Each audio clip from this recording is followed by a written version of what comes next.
Bienvenue. Le Bénin, bientôt sans stade. 13 milliards de nos francs, maigres ressources de contribuables béninois, ont été engloutis dans la rénovation du stade général Mathieu Kérékou il y a à peine 3 ans. Et nous voilà aujourd'hui sous le risque de désormais ne plus jouer à domicile, à la maison. L'information, telle une traînée de poudre, s'est répandue après la dernière conférence de Gernot Rohr, ceci à l'annonce de sa liste pour la fenêtre FIFA de mars. Le stade, le seul et unique qui semble encore faire notre fierté en la matière, risque, chers Béninois, un déclassement des instances fêtières continentales que à l'international. Tout le monde le sait.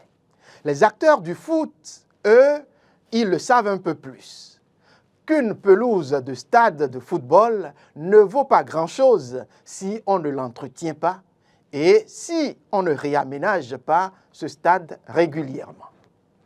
Les grands clubs ont des jardiniers qui sont là de façon permanente et souvent, les ingénieurs en la matière font un contrôle régulier de la chose.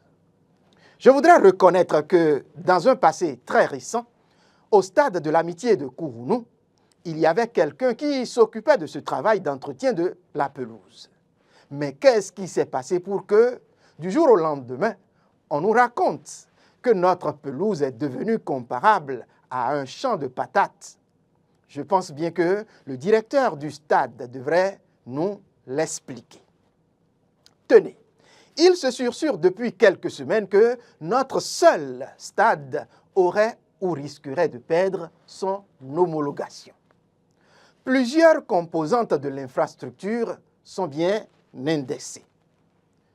Vous vous demandez à quoi auraient servi nos 13 milliards si ce n'est pas ce que nous connaissons, l'éternel gaspillage gabégique, intéressez-vous au mot bien évidemment, auquel on nous a habitués dans les arcanes de notre pays, notre cher et beau pays, le Bénin.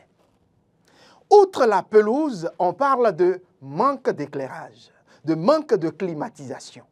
On parle de défauts au niveau des vestiaires, de manque d'infirmerie et de bureaux des officiels, de même que l'insuffisance au niveau de la tribune, des insuffisances bien évidemment au niveau de la tribune des reporters. Je voudrais vous rappeler ici que la liste, elle est moins exhaustive. Pourtant, il y a quelques mois seulement en arrière, nous avions même loué notre stade pour des rencontres continentales. Qu'est-ce qui, ma foi, n'a pas marché?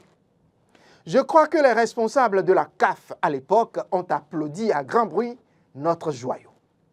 Les voilà qui reviennent quelques mois plus tard avec une bien longue liste d'irrégularités. Je crois que ces institutions nous doivent aussi de mieux nous renseigner. À quoi servent, chers amis béninois, les nombreux ingénieurs et autres experts en contrôle qualité des travaux publics que nous avons? Où sont les conseils qui, ma foi, permettent à nos dirigeants de prendre des décisions qui, d'un jour à l'autre, hypothèquent le bien-être de l'économie de notre pays, puisque c'est de l'argent qui va s'y engloutir? Oui, je me le demande parce que on parle aussi d'un certain nombre de travaux qui ont été lancés au niveau donc de la ceinture de ce stade. Et oui, ces travaux de construction d'une galerie autour du stade de l'Amitié de Kourounou. Il fallait certainement le conseil d'un avisé en la matière avant de s'y mettre.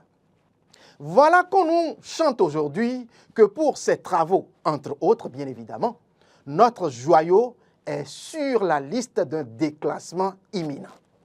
Les nôtres, même quand ils jouent à domicile, vous le savez, avec autant de supporters, on le sait bien, ils ont du mal à gagner. Je parle bien évidemment de nos guépards. Voici qu'ils vont devoir faire sans désormais. Chers amis, franchement, c'est pathétique quoi. Et je ne sais pas quoi dire de plus. Chères autorités, faites ce qu'il faut faire. Merci et à très bientôt.